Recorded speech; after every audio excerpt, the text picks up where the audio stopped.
afternoon, and welcome to Madrid.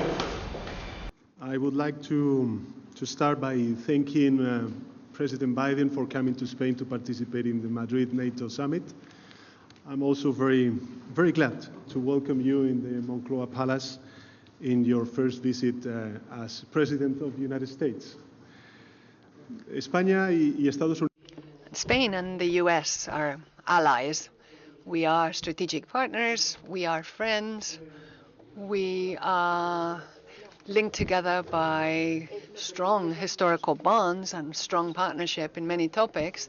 And moreover, we share the desire to promote the principles of freedom, democracy, human rights, gender equality, and the state of law.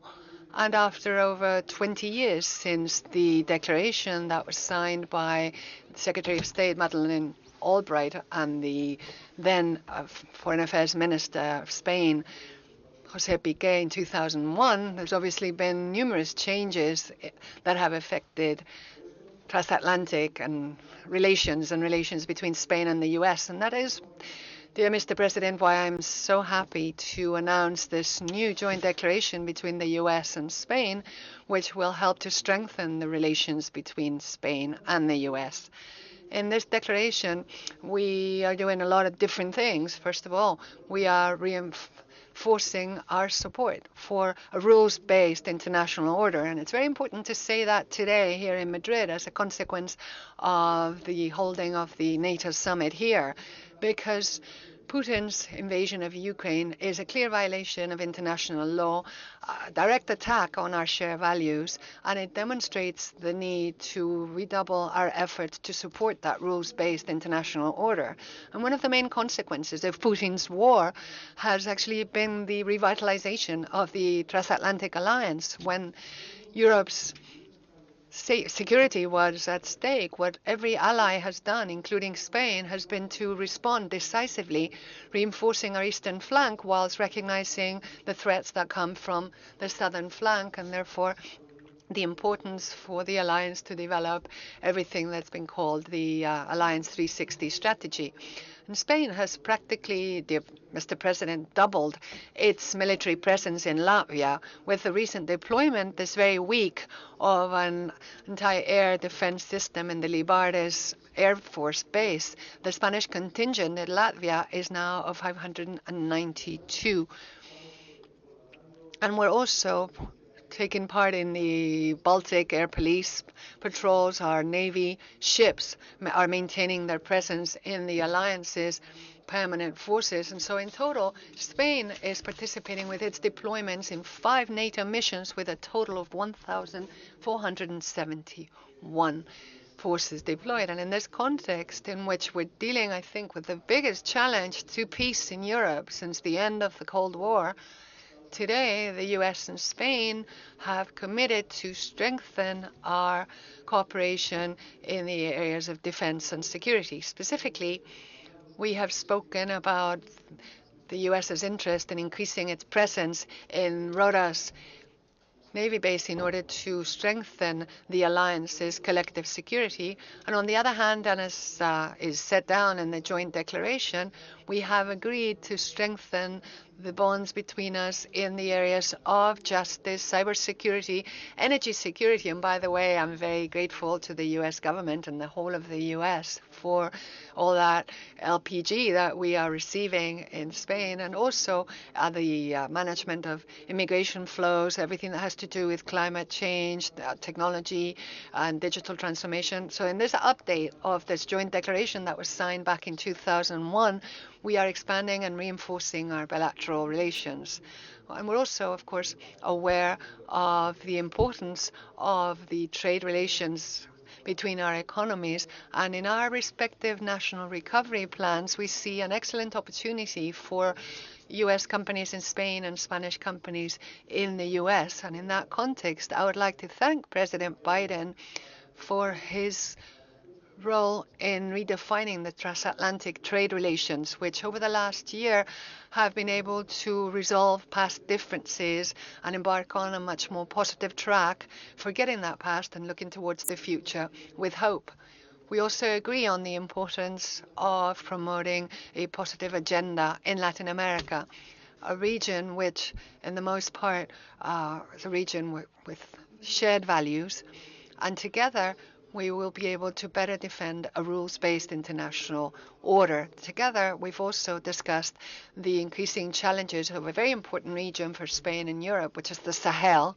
Also, the role of China in the current geopolitical context, which will be discussed in the NATO summit. So we will continue to work together in multilateral fora like the UN and the G20 in order to promote a coordinated response to all the global challenges we have, including the climate emergency, food security, or the architecture of global health after the COVID-19 pandemic. So overall, this visit, dear Mr. President, has been a significant turning point in the bilateral relations between our two countries. Thank you for your leadership. We are pleased to have the U.S. back on the side of multilateralism. The Madrid NATO summit will start tomorrow, and the decisions that we will take will reinforce our transatlantic bond. You can count on Spain as a solid ally and friend, and thank you very much, Mr. President. Well, thank you, Pedro. You can count on us as well. And, thank you for welcoming me today here and for hosting the NATO summit in Madrid. And we had a very warm and personal discussion upstairs. And one of the things I look forward to is having that hour together before we begin the whole conference.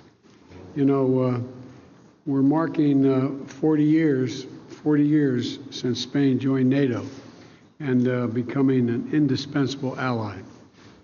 And today we're standing together to defend our shared security, and I emphasize shared security, strengthen our transatlantic alliance and meet the challenges we face today and in the future. That's one of the things we're going to be talking about in this meeting this week.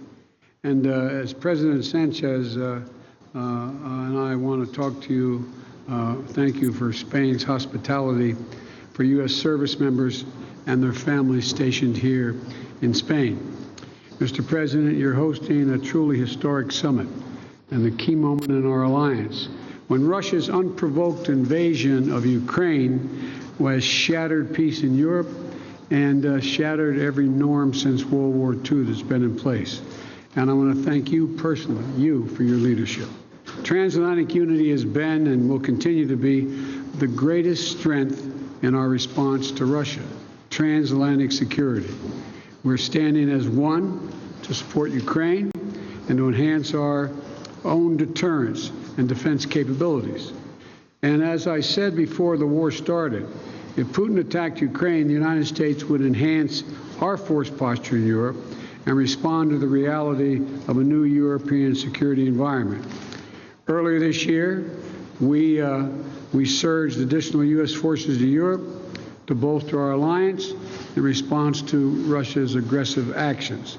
And for months, we've been consulting closely on additional steps the United States will take alongside our allies who are also stepping up and strengthening our selective and collective security. Together, the new commitments will constitute an impressive display of ally unity and resolve and NATO's 360-degree approach to our security. I'm looking forward to discussing all of this during the summit. But, Mr. President, you and I discussed today, we're going to work on an agreement to increase the number of U.S. naval destroyers stationed at Spain's Rota Naval Base, which will also enhance the bilateral defensive relationship between Spain and the United States. We expect that to occur much sooner than later. And I welcome the steps that Spain has taken in solidarity with our allies that we're facing heightened threats on their borders, including sending additional capabilities you referenced to Latvia. Thank you, Mr. President. And I'll be laying out additional steps the United States is going to take with our NATO colleagues in our summit tomorrow.